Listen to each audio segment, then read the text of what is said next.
नमस्कार दोस्तों, आपका स्वागत करता हूं इस YouTube channel SK coaching centre पर। दोस्तों आज हम लोग इस वाले वीडियो के अंदर रीजनिंग के 15 अलग अलग प्रकार के इम्पोर्टेंट प्रश्न को देखने वाले हैं, जो कि आपको आने वाले आगामी सभी परीक्षाओं के लिए काफ़ी महत्वपूर्ण होने वाला है। तो सभी प्रश्न को पहले आप लोग वीडियो को रोककर खुद से ज़रूर सॉल्व करने की कोशिश कीजिएगा। देखिए क्वेश्चन नंबर 1 आपको कह रहा है लुप्त संख्या ज्ञात करें। ये जो प्रश्न है आपका मिसिंग नंबर से रिलेटेड प्रश्न है। यहाँ पर आपका एक क्वेश्चन मार्क है। इस वाले क्वेश्चन मार्क पर आपका कौन सा संख्या भरा जाएगा ये आप लोगों से पूछ रहा है। जब भी आपको इस प्रकार के मिसिंग नंबर से रिलेटेड प्रश्न देखने को मिले तो ऐसे प्रश्न को हम लोग दो तरीके से सॉल्व करने की कोशिश कर सकते हैं। या तो प्रश्न को हम लोग इस वाले लाइन से सॉल्व करने की कोशिश करेंगे या फिर प्रश्न को हम लोग इस वाले लाइन से सॉल्व करने की कोशिश करेंगे। अगर सबसे पहले हम लोग प्रश्न को इस वाले लाइन से सॉल्व करने की कोशिश करते हैं तो देखिएगा आपका यहाँ पर क्वेश्चन मार्क है, यानी कि सबसे पहले हम लोग ये समझने की कोशिश करेंगे 2, 3 और 4 से आपका 10 किस प्रकार से लिखा हुआ है, 5, 1 और 2 से आपका 7 किस प्रकार से लिखा हुआ है। उसी प्रकार से आप लोग सोचिएगा 6, 3 और 2 से आपका कौन सा संख्या बनेगा जो इस वाले क्वेश्चन मार्क पर भरे जाएंगे। सबसे पहले हम लोगों को क्या करना है, 2, 3 और 4 से 10 लाना है। अगर पहले हम लोग पहला संख्या गुना करते हैं दूसरा संख्या तो 2 गुना 3 आपका 6 हो जाएगा, प्लस करेंगे तीसरा संख्या 6 + 4 जो है वो आपका 10 बनता है। नीचे वाला संख्या आपका 10 दिया गया है। वही सेम आगे करेंगे, पहला संख्या गुना करेंगे दूसरा संख्या 5 गुना 1 आपका 5 होता है,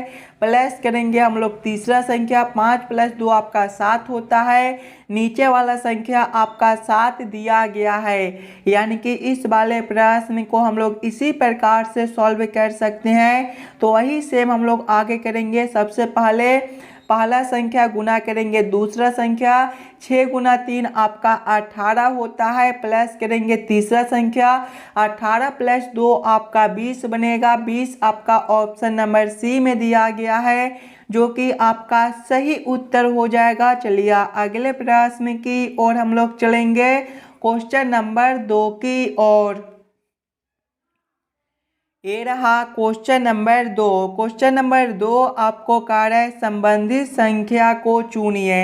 इस बार आपको संबंधित संख्या चुनने के लिए बोला जा रहा है। जिस प्रकार से 14 का संबंध 194 के साथ है, उसी प्रकार से आप लोगों से पूछा जा रहा है 16 का संबंध कौन सा संख्या के साथ होगा जो इस वाले क्वेश्चन मार्क पर भरे जाएंगे। इस वाले प्रश्न में हम लोगों को क्या करना है कि 14 से 194 लाना है। 14 को हम लोग क्या करेंगे ताकि हमारा 194 बन जाए। अगर आप लोग ध्यान से देखिएगा 194 को, तो 194 जो है वो आपका 14 के स्क्वायर के करीब है। यानी कि पहले अगर हम लोग 14 के स्क्वायर करते हैं तो 14 का स्क्वायर आपका 196 होता है और 196 - 2 आपका 194 बनता है। वही सेम हम लोग अगले संख्या के साथ करेंगे। आगे आपका 16 है तो पहले हम लोग 16 का स्क्वायर करेंगे। 16 का स्क्वायर आपका 256 होता है। इसमें -2 किए थे स्क्वायर करने के बाद, तो इसमें भी -2 करेंगे। 256 - 2 जो है वो आपका 254 होता है। 254 ऑप्शन नंबर ए में दिया गया है, जो कि आपका सही उत्तर हो जाएगा। इस वाले क्वेश्चन मार्क पर आपका 254 भरा जाएगा। क्लियर है। चलिए अगले प्रश्न की ओर हम लोग चलेंगे, क्वेश्चन नंबर 3 की ओर। ये रहा क्वेश्चन नंबर 3। क्वेश्चन नंबर 3 आपको कह रहा है संबंधित शब्द को चुनिए।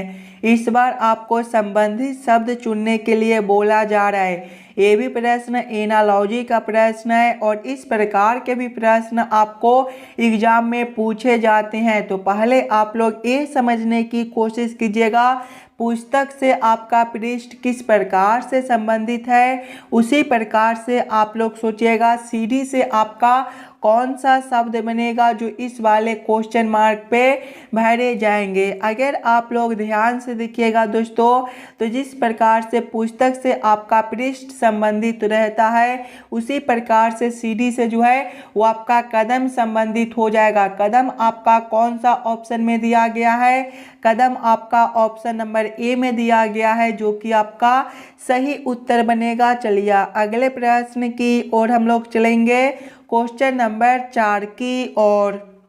ये रहा क्वेश्चन नंबर 4। क्वेश्चन नंबर 4 आपको कह रहा है एक्स वाई का पति है, डब्लू एक्स की पुत्री है, जेड डब्लू का पति है, एन जेड की पुत्री है, एन का वाई से क्या संबंध है, ये आप लोगों से पूछ रहा है। ये जो प्रश्न है ये आपका ब्लड रिलेशन से रिलेटेड प्रश्न है और इस प्रकार के भी प्रश्न आपको सभी एग्जाम में बार बार पूछे जाते हैं। तो पहले आप लोग खुद से ज़रूर सॉल्व करने की कोशिश कीजिएगा। सबसे पहले आप लोग प्रश्न को ध्यान से पढ़िएगा और समझने की कोशिश कीजिएगा। देखिए प्रश्न पहले आपको कह रहा है एक्स वाई का पति है। एक्स कौन है, वाई का पति है। पति एक ही पीढ़ी का होता है, यानी कि एक्स के सामने हम लोग किसको रखेंगे, वाई को रखेंगे। क्या रिश्ता है, पति का है, तो आप लोग यहाँ पर पति लिख लीजिएगा। और पति जो है वो आपका मेल होता है, यानी कि इसको हम लोग प्लस से सूचित करेंगे। और पत्नी जो होती है वो फीमेल होती है, यानी कि इसको हम लोग माइनस से सूचित कर देंगे। आगे प्रश्न को पढ़िएगा। आगे प्रश्न आपको कह रहा है डब्लू एक्स की पुत्री है। डब्लू कौन है, एक्स की पुत्री है। पुत्री जो होती है एक पीढ़ी नीचे का होती है, यानी कि एक्स से नीचे हम लोग किसको रखेंगे, डब्लू को रखेंगे। और पुत्री जो होती है वो फीमेल होती है, यानी कि इसको हम लोग माइनस से सूचित करेंगे। आगे प्रश्न को पढ़िएगा। जेड डब्लू का पति है। जेड कौन है, डब्लू का पति है। पति एक ही पीढ़ी का होता है, यानी कि दोनों को हम लोग सामने सामने रखेंगे। डब्लू के सामने किसको रखेंगे, जेड को रखेंगे। क्या रिश्ता है, पति का है, तो आप लोग यहाँ पर पति भी लिख लीजिएगा। और पति आपका मेल होता है, यानी कि इसको हम लोग प्लस से सूचित करेंगे। आगे प्रश्न को पढ़िएगा। एन जेड की पुत्री है। एन कौन है, जेड की पुत्री है। पुत्री एक पीढ़ी नीचे का होती है, यानी कि जेड से नीचे हम लोग किसको रखेंगे, एन को रखेंगे। क्या रिश्ता है, पुत्री का है, तो आप लोग यहाँ पर क्या कीजिएगा, पुत्री भी लिख लीजिएगा। और क्या है, पुत्री जो होती है वो आपका फीमेल होती है, यानी कि इसको हम लोग माइनस से सूचित कर देंगे। आगे प्रश्न को पढ़िएगा। आगे प्रश्न आप लोगों से पूछ रहा है एन का वाई से क्या संबंध है।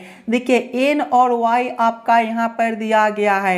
अगर आप लोग ध्यान से देखिएगा तो वाई का पति कौन है, एक्स है। और एक्स की पुत्री जो है वो डब्लू है। और डब्लू का पति जो है वो जेड है। और जेड की पुत्री कौन है, एन है। यानी कि यहाँ पर जो एन और वाई का रिश्ता बनता है वो आपका पोती का रिश्ता हो जाएगा।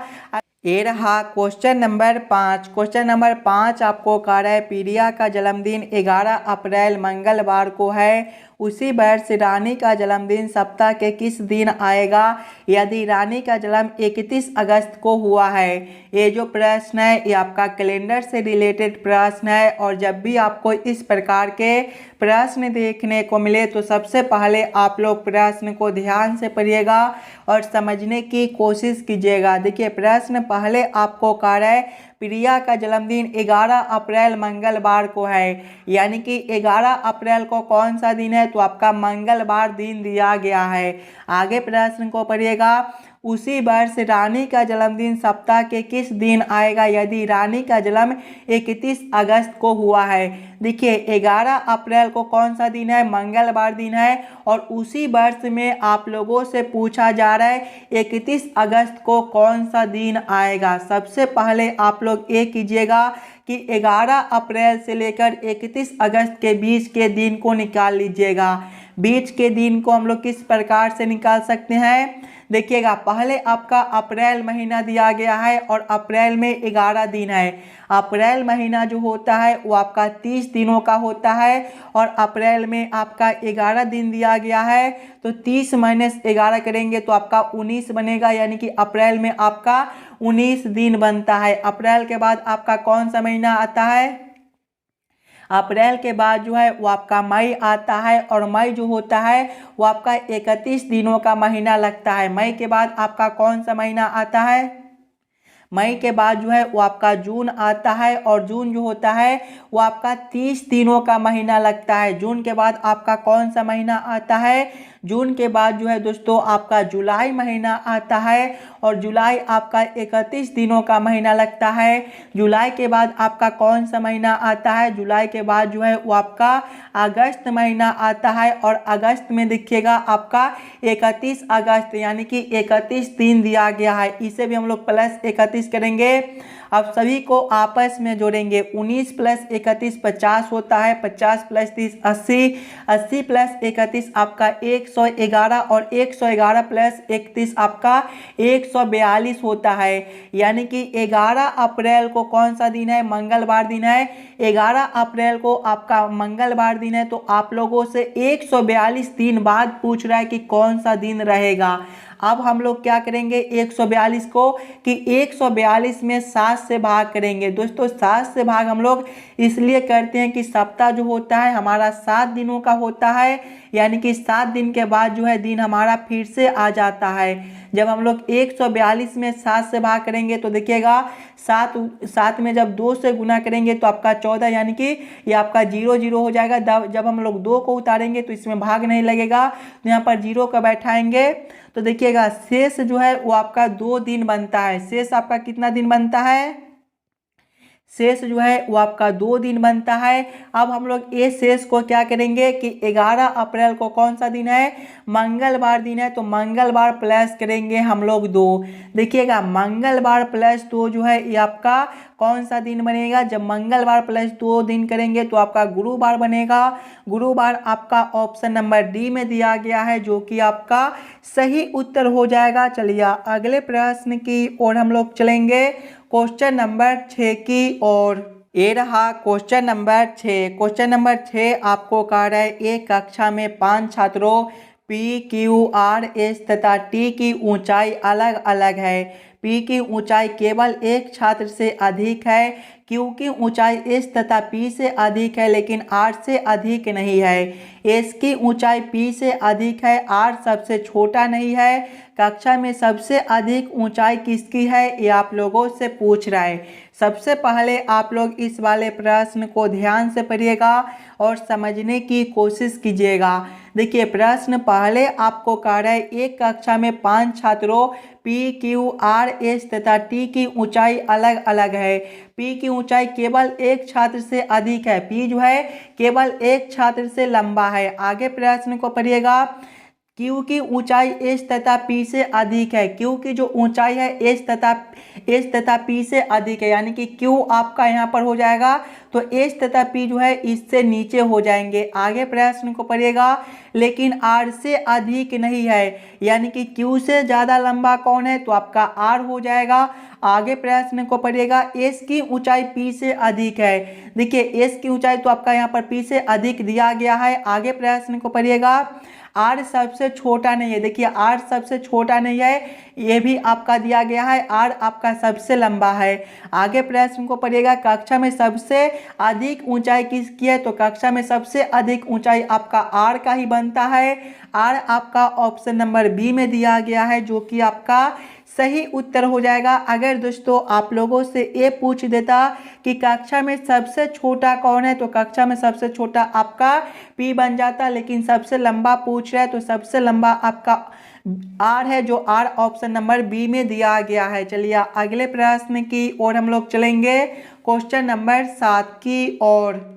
ये रहा क्वेश्चन नंबर 7। क्वेश्चन नंबर 7 आपको कह रहा है बैगनी के सामने कौन सा रंग है। सबसे पहले आप लोग यहाँ पर 4 पासे दिए गए हैं। ये चारों पासे को ध्यान से देखिएगा और समझने की कोशिश कीजिएगा कौन सा रंग जो है वो आपका संबंधित दिया गया है। अगर आप लोग ध्यान से देखिएगा पास से 1 और पास से 2 को, तो इसमें देखिएगा आपका ब्लू और रेड जो है वो आपके एक दूसरे में संबंधित दिए गए हैं, और जब आपके दो संबंधित हो तो तीसरा जो होता है एक दूसरे के विपरीत होता है। ये आपका ट्रिक है, आप लोग याद जरूर कर लीजिएगा। जब भी आपके दो पासे के दो जो है वो संबंधित हो तो तीसरा आपका एक दूसरे का विपरीत बनता है, यानी कि पर्पल का जो विपरीत है वो आपका येलो हो जाएगा। येलो आपका ऑप्शन नंबर सी में दिया गया है, जो कि आपका सही उत्तर बनता है। चलिए अगले प्रश्न की ओर हम लोग चलेंगे, क्वेश्चन नंबर 8 की ओर।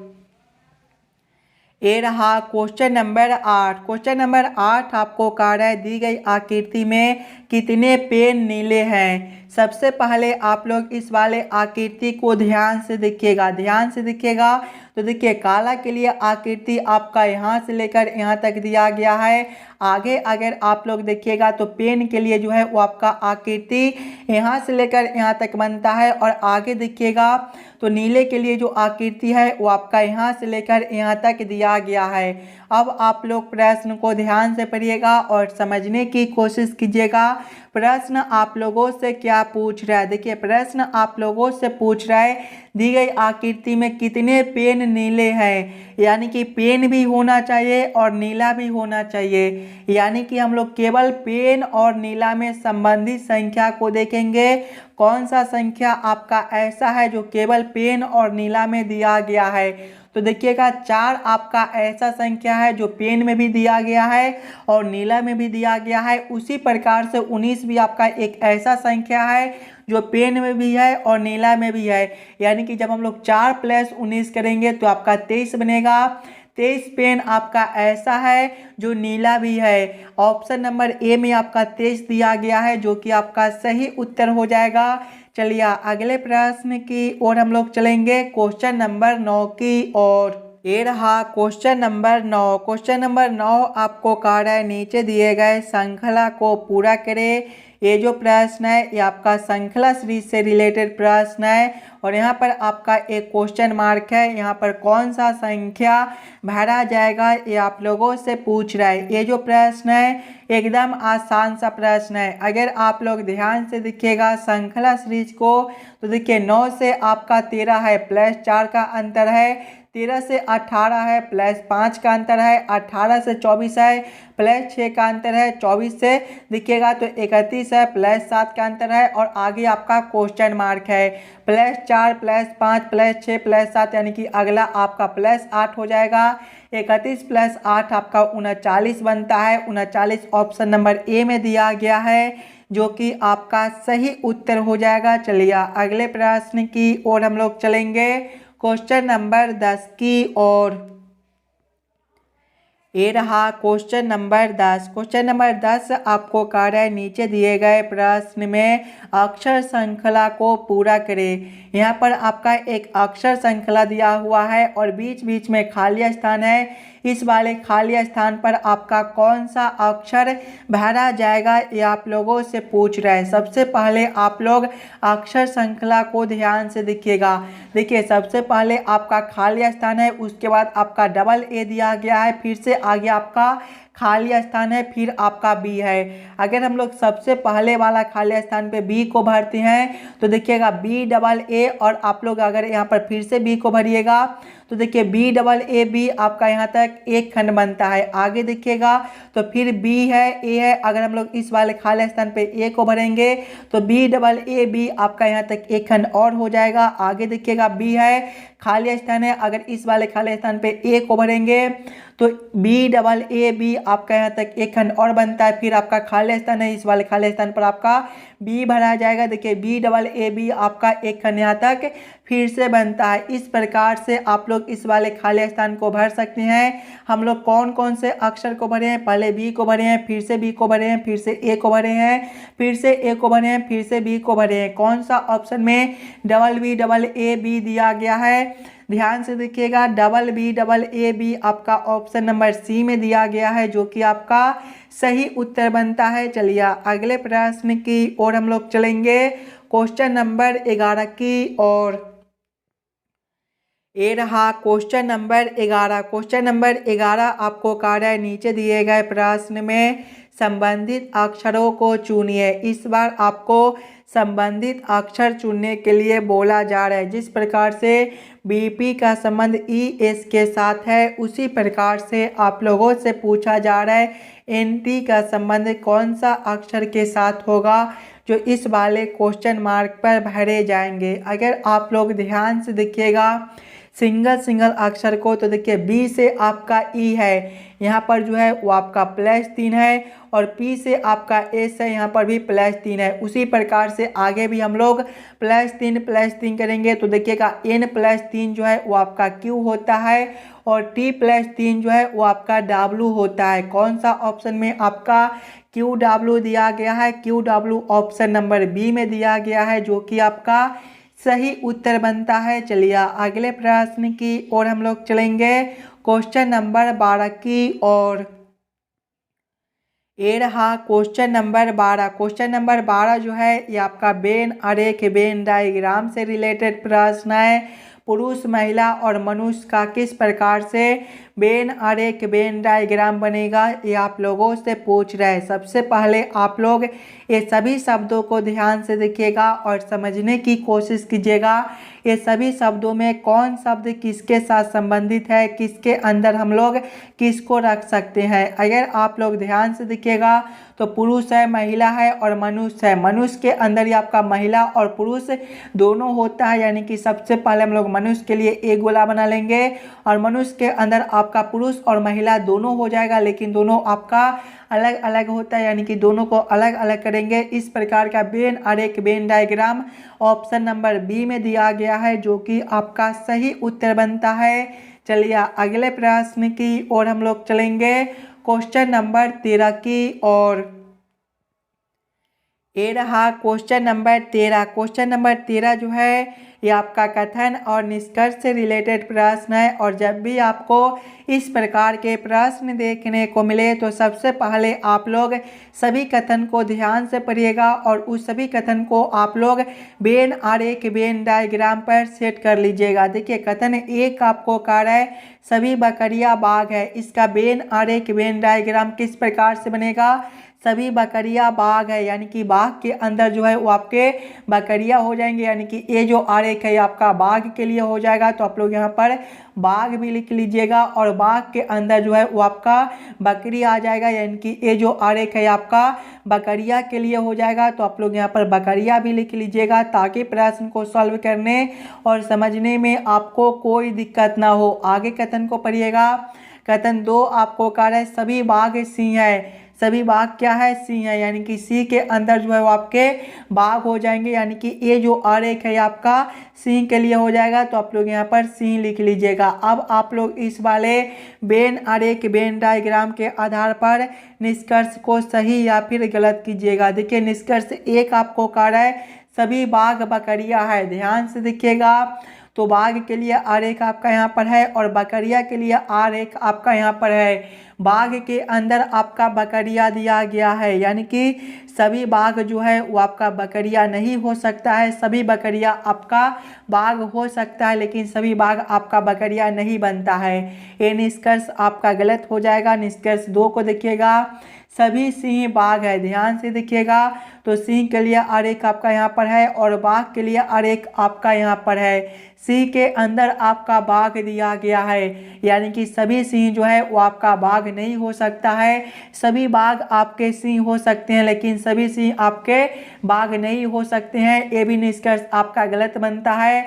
निष्कर्ष 3 को देखिएगा, कोई बकरी सिंह नहीं है। ध्यान से देखिएगा, तो बकरी के लिए आरेख आपका यहाँ पर है, और सिंह के लिए आरेख आपका यहाँ पर है। सिंह के अंदर ही आपका बकरी दिया गया है, यानी कि सभी बकरी जो है वो आपके सिंह है, लेकिन यहाँ पर नहीं दिया गया है, यानी कि ये भी निष्कर्ष आपका गलत हो जाएगा।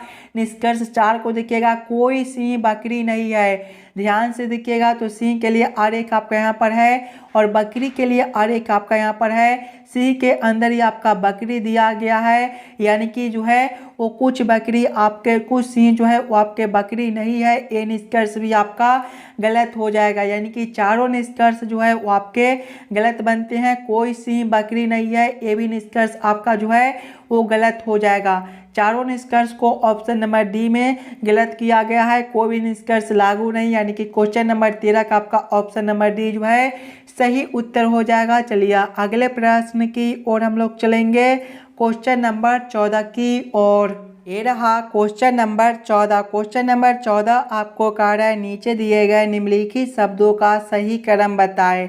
काटना, पहनना, सिलाई करना, नापना, चौक से निशान लगाना का किस प्रकार से सही क्रम बनेगा, ये आप लोगों से पूछ रहा है। सबसे पहले आप लोग ये सभी शब्दों को ध्यान से देखिएगा और समझने की कोशिश कीजिएगा। अगर आप लोग ध्यान से देखिएगा तो सबसे पहला शब्द जो है वो आपका नापना हो जाएगा, यानी कि 4 नंबर। नापने के बाद जो है वो आपका चौक से निशान लगाना होता है, यानी कि उसके बाद आपका 5 नंबर हो जाएगा। चौक से निशान लगाने के बाद जो है वो आपका काटना हो जाएगा, यानी कि 1 नंबर। काटने के बाद जो है आपका सिलाई करना हो जाएगा, यानी कि 3 नंबर। और सिलाई करने के बाद जो है वो आपका पहनना हो जाएगा, यानी कि 2 नंबर। कौन सा ऑप्शन में आपका 4, 5, 1, 3, 2 दिया गया है? ऑप्शन नंबर ए में देखिएगा तो 4, 5, 1, 3, 2 दिया हुआ है, यानी कि ये सभी शब्दों का जो सही क्रम है ऑप्शन नंबर ए में दिया गया है। तो चलिए अगले प्रश्न की ओर हम लोग चलेंगे, क्वेश्चन नंबर 15 की ओर। ये रहा क्वेश्चन नंबर 15। क्वेश्चन नंबर 15 आपको कह रहा है नीचे दिए गए प्रश्न में संबंधित आकृति को चुनिए। यहाँ पर एक प्रश्न आकृति दिया गया है और यहाँ पर एक क्वेश्चन मार्क है। इस वाले क्वेश्चन मार्क पर आपका कौन सा आकृति भरा जाएगा, ये आप लोगों से पूछ रहा है। सबसे पहले आप लोग ये दोनों आकृति को ध्यान से देखिएगा और समझने की कोशिश कीजिएगा ये दोनों आकृति आपका किस प्रकार से संबंधित है। अगर आप लोग ध्यान से देखिएगा ये वाला आकृति को तो देखिए आपका इस प्रकार का आकृति है, और इस वाले आकृति को देखिएगा तो आपका इसी प्रकार का आकृति है। बस जिस प्रकार का आकृति है उसी प्रकार के एक आकृति आपका अंदर दिया गया है, और सभी खंड में जो है इस प्रकार के आकृति रख दिया गया है। उसी प्रकार से जब हम लोग इस वाले आकृति के अंदर इस प्रकार के आकृति रखेंगे तो कौन सा ऑप्शन में आपका इस प्रकार का आकृति दिया गया है, तो ऑप्शन नंबर ए और डी में आपके इस प्रकार के आकृति हैं। उसके बाद देखिएगा जितना खंड है उतने खंड में हम लोग क्या करेंगे, इस प्रकार के आकृति रखेंगे। आपका ऑप्शन नंबर केवल ए में जो है जितना खंड है उतने खंड में इस प्रकार के आकृति दिया गया है, यानी कि क्वेश्चन नंबर 15 का ऑप्शन नंबर ए जो है आपका सही उत्तर बनता है। आशा करता हूं दोस्तों आप लोग सभी प्रश्न को बढ़िया से समझ गए होंगे। तो चलिए हम लोग मिलते हैं आपसे अगले वीडियो में। धन्यवाद।